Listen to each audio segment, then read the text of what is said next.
Hello, I am Rhonda Holmes. I am an online graduate student at Arkansas State University.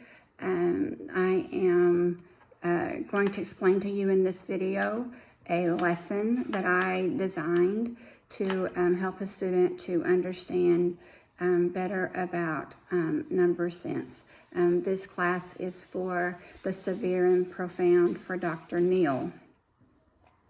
My learning goal for this lesson is at the end of this lesson, the student will be able to explain how the number of objects are equal or different to other groups of objects and to match numbers in standard form with objects to gain number sense. The measurable lesson objectives are that the student will be able to, during the lesson, be able to count groups of objects correctly with teacher's requests by observation at 80% accuracy out of 5 trials. Another objective is that during the lesson that the student will be able to compare and explain why 2 different groups are equal or not equal by performance task at 80% accuracy out of 5 trials. And then at the end of the lesson, the student will be able to match a group of objects to a standard form of a number by performance task at 80% accuracy of 5 trials. The way that I designed this lesson is that the lesson starts at a very low difficulty, and I'm grasping on what I know is his prior knowledge and making it very simple for him to start just counting out objects and matching what that is to a number. And then I'm getting a little bit more difficult as I go. So as I said, I will ask the student to just start, I'll say, grab any of the objects and count out to, like, for the number 10 or number 15, and we will make sure that those objects that he's counting out are accurate and that he is understanding that the groups of objects are showing him that this is a value of what is that number that the teacher is telling him to do. I will then ask him to have different counters, and there'll be lots of different counters that will be on the table. I have counters, and I have bears, and I have dinosaurs, and all kinds of stuff. Right here at my home, I had just different colored balls that I put together, that just any kind of objects that he can count 1 to 1 with that. And so after he is counting objects, and I will say, I want you to count out 18 of this group of objects, and then count out 18 of this group of objects. And then I want him to see that even though they're different objects, that they are still worth the same because they have the same number. And I will also do it the same way, where one group is different than the other group, and so that he can see how different they are. I might say, grab and count 15 of these, but I want you only to do 10 of these, and to understand how that the values are different in that way. Then I will progress with the lesson even more, and we'll do it in containers, where that I'll just say, I want you to pull out from the objects and put so many in this container and so many in this container, and then he'll have to count them, and he's going to tell me if they are equal, if they are different, and how are they different, what makes them to be different. So the vocabulary that isn't in this lesson, and it will be actually introduced to him, and I will model to him what that means for groups to be equal during the introduction set of this lesson. And we'll talk about equal and different, and more and less, and groups, and what are groups and what are sets, and what does it mean by counting by ones, and why does the set increase as you keep counting more.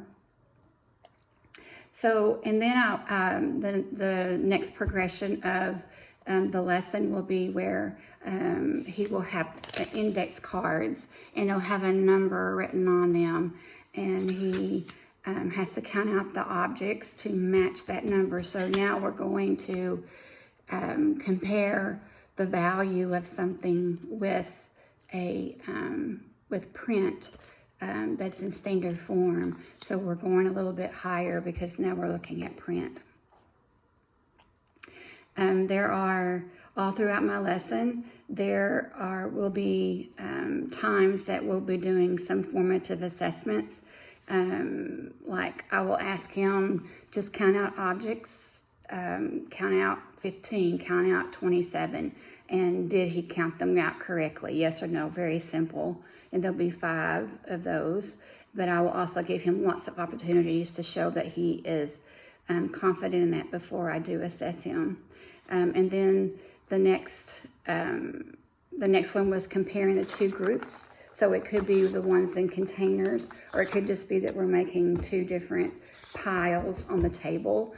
And, you know, I'll be given 2 sets that the student's going to show. Does he, first of all, have the correct amount that's counted out? Is he using vocabulary when he's explaining that they are equal or different?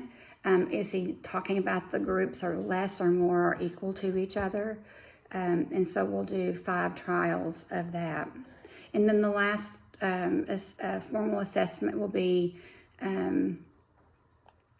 toward the end of the lesson, where that he will have 5 different cards, index cards with a number on them, and he has to just count out the number. And I won't tell him what that number is. He's going to look at that number because he can recognize numbers, but he will count them out, and it will just be a simple yes or no that he did match the numbers to that card.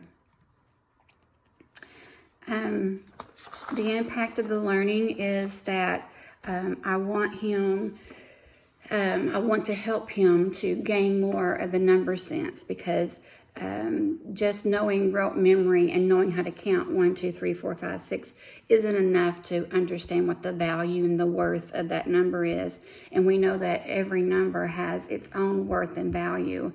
And so comparing that, we're talking about, you know, this one has more value than that one. And so that all talks about number sense right there. And to understand number sense, it's going to impact his learning and to lead to other concepts of learning, like learning how to count by 5s and 10s and 100s, because the standard that I'm using is asking him to count by 5s, 10s, or 100s. Counting by money or telling time is also another skill that he will need in his life, and so having that number sense is going to help him.